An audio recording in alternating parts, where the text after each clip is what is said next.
Koothattukulam CPM councillor കലാരാജുവിന്റെ മകൻ ബാലുവിനെതിരെ police case.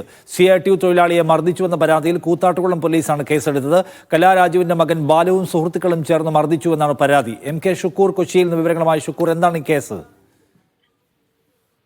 Nishad, നേരത്തെ കൂത്താട്ടുകുളത്ത് KSU പ്രവർത്തകൻ അഭിനവിന് മർദ്ദനമേറ്റ ഒരു സംഭവം നടന്നിരുന്നു.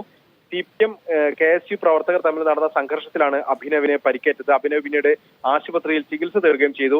ഈ കേസിന്റെ തുടർച്ചയെന്നോണം ആ കേസിൽ ആരോപണ വിധേയനായ സിബി പൗലോസ് എന്നയാൾ കൊടുത്ത ഒരു കേസിലാണ് ഇപ്പോൾ കലാരാജുവിന്റെ മകൻ ബാലുവിനെതിരെ കേസെടുത്തിരിക്കുന്നത്. ഈ അഭിനവും ഈ കേസിൽ പ്രതിയാണ്. അഭിനവിന് കാര്യമായ പരിക്ക് അന്നത്തെ സംഭവത്തിലുണ്ടായി. അതിന്റെ ഒരു കൗണ്ടർ കേസ് എന്ന രീതിയിൽ വന്ന പരാതിയിലാണ് ഇപ്പോൾ കലാരാജുവിന്റെ മകൻ ബാലുവിനെതിരെ കേസെടുത്തിരിക്കുന്നത്. ഇതൊരു രാഷ്ട്രീയ പകപോക്കലായാണ് വിമർശനം ഉയരുന്നത്. CPMന്റെ ജില്ലാ സമ്മേളനം നടക്കുന്ന സമയം കൂടിയാണ് ഈ സംഘർഷം നടന്നത്. അതിന് തൊട്ടുപിറകെ കലാരാജുവിന്റെ മകൻ ബാലു എറണാകുളത്തായിരുന്നു എന്നാണ് പറയുന്നത്. എറണാകുളത്തുള്ള കലാരാജുവിന്റെ മകൻ ബാലുവിനെതിരെ രാഷ്ട്രീയ പകപോക്കലിന്റെ ഭാഗമായി തെറ്റായി കേസിൽ കുടുക്കിയെന്നാണ് ഇപ്പോൾ ഉയരുന്ന പരാതി.